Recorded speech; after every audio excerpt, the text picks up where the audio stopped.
So hello and welcome back to another video. তো মূলত আজকে কথা বলবো খাদান 2 রিলেটেড আপডেট নিয়ে। তো তোমরা সকলেই প্রচন্ডভাবে এক্সাইটেড আছো এই আপডেটটা নিয়ে, যে খাদান 2 দেবদার মোস্ট অ্যান্টিসিপেটেড সিনেমা, যেটা আসার পর মানে পুরোপুরি ইন্ডাস্ট্রি চেঞ্জ করে দেয়, ইন্ডাস্ট্রিতে ট্রানজিশন নিয়ে চলে আসে, কমার্শিয়াল সিনেমার একটা নতুন ফেস বাংলা ইন্ডাস্ট্রি দেখতে পায়।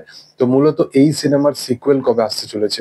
দেখো, খাদান আসার আগে মূলত খাদান নিয়ে বারংবার কিন্তু একটা কথা উঠে আসে যে খাদান দুটো পার্টে লেখা হয়েছে এবং খাদান সিনেমাটা দুটো পার্টেই হয়তো আসবে।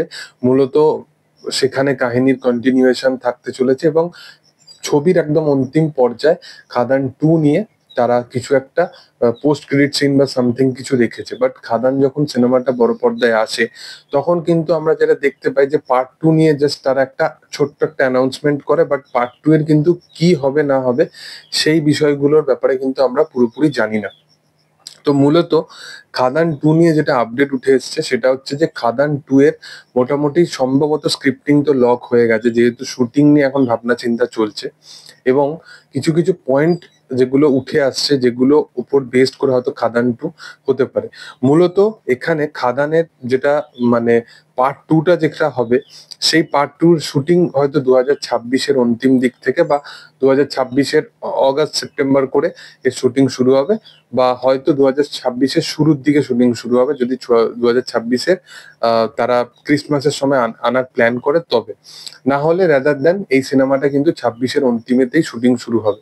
মূলত এখন দেবদা প্রজাপতি পার্ট 2 এর শুটিং এ ব্যস্ত থাকবে এবং আজকে থেকে প্রজাপতি পার্ট 2 এর শুটিং কিন্তু শুরু হতে চলেছে লন্ডনেতে। এবং লন্ডনেতে শুটিং শুরু হওয়ার পর মোটামুটি 10-15 দিন একটা স্কেডিউল কমপ্লিট করে তারা আবার কলকাতায় কিছু পোর্শন শুট করবে।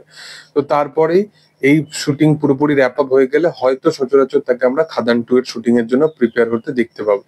এবার যেটা কথা সেটা হচ্ছে যে এই ছবির মূলত কি পয়েন্ট অফ ভিউ রাখতে চলেছে পরিচালক বা কি স্টোরি লাইন হতে চলেছে সেই বিষয় নিয়ে।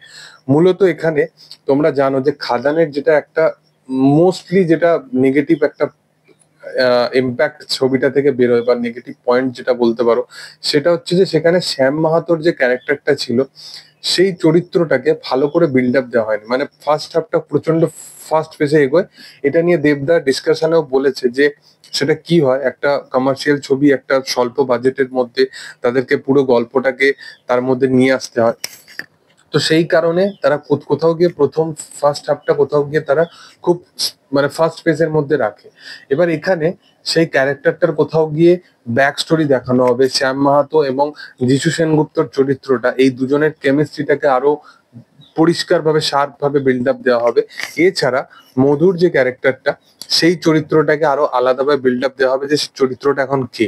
এবং এই গল্পেতে টুইস্ট এন্ড টার্ন আনার জন্য এই গল্পেতে মূলত একটা বড় ভিলেনের জন্য প্ল্যানিং করা হচ্ছে। সম্ভবত সুনীল শেট্টি থেকে শুরু করে অনেক নাম তখন উঠে এসেছিল, এবার জানি না সেটা কে হবে। তবে মেন ভিলেনের জন্য একটা বড় নাম উঠে আসছে, যেটা হয়তো বলিউড থেকে বা কোথা থেকে নিয়ে আসা যেতে পারে, সেটা দেখার যে সেটা কে হয়।